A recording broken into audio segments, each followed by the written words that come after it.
Katika ziara yake nchini Rwanda, Rais William Ruto amejumuika katika mkutano na Wakenya wanaoishi nchini humo ili kujadili matatizo yanayowasibu.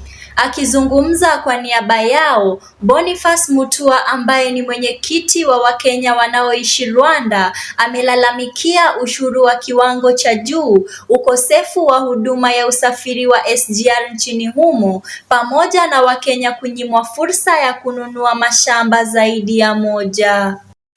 One of the things that is really biting is the issue of tax. I know you said kila mtu lazima alipe ushuru, na tunakubali kabisa.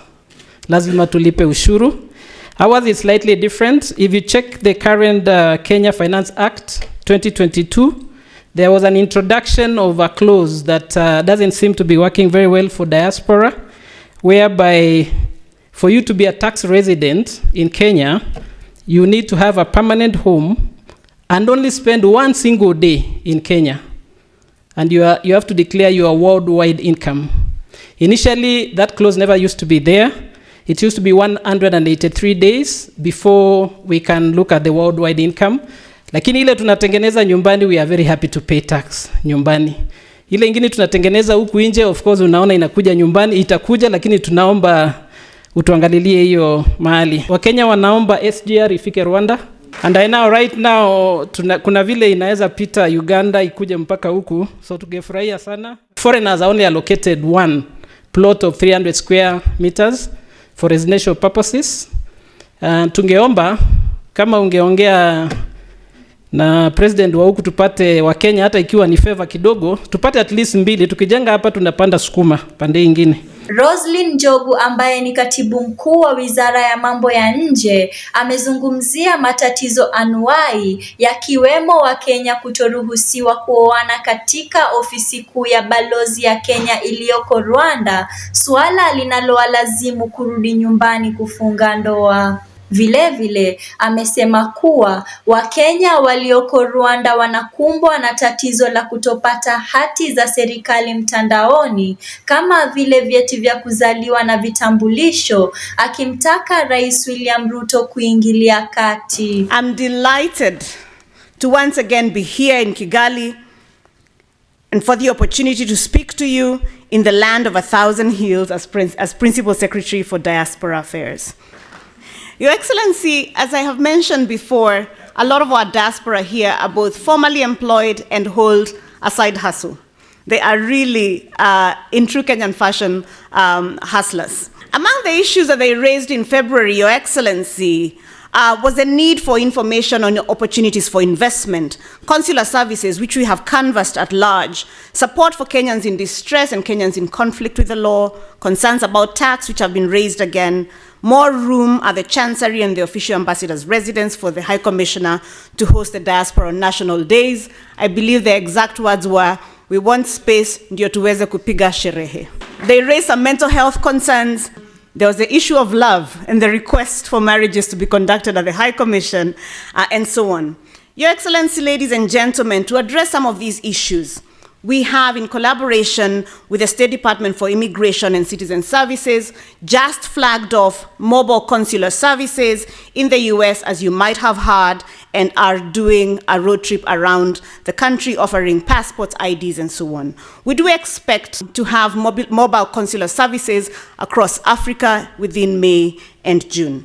We have also, Your Excellency, after your direction in Berlin, written to Honorable Attorney General, specifically on the issue of gazetting marriage celebrants within our various embassies. So we realize there's a lot of love in the diaspora and we want to support that. Baada ya kusikiliza matatizo ya Wakenya walioko nchini humo, Rais William Ruto aliwaahidi kuwa atafanya kazi bega kwa bega na Wizara ya Mambo ya Nje ili kutatua baadhi ya masuala muhimu yaliyotajwa.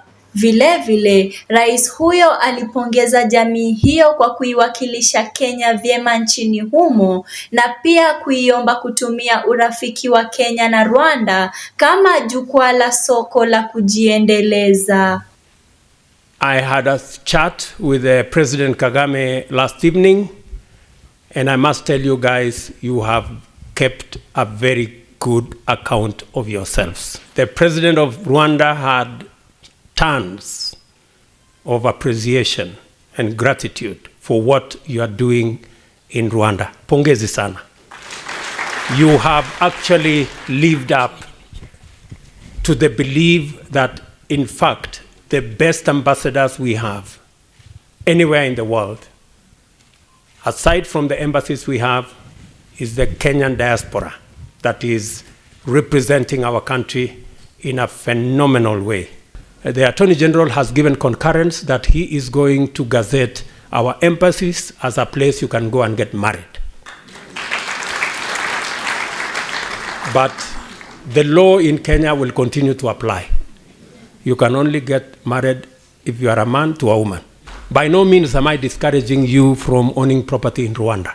Please own some property in Rwanda. And in fact, I will take up the request of Boniface that instead of being allowed 300 square meters, I'm going to have if you had told me earlier, I would have sorted out this problem.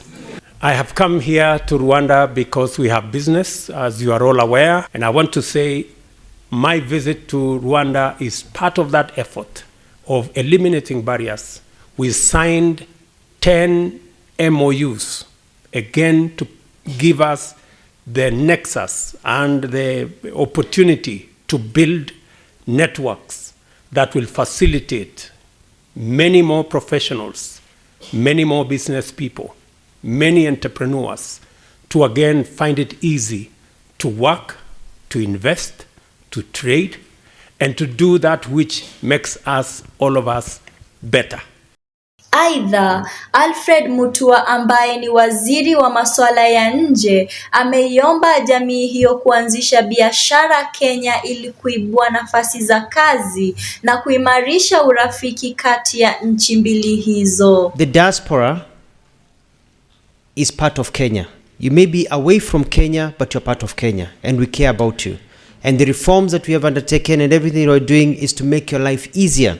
We want to make our embassies friendlier. We want to make our embassies a point you can go to and get all your problems solved, so that when you're out of the country, you know you're not alone and you can count on us. But even more so, we want to make you business people. We'd like you to trade. We want you to invest not only in the country you're living in, but also to invest in Kenya. So when we come out here and we say we want to get foreign investors, we want also Kenyans who are overseas to also invest in Kenya. So jipange, tupangane, muinvest nyumbani. You bring those ideas, you make money here, you invest in Kenya, you employ Kenyans, and we all move forward.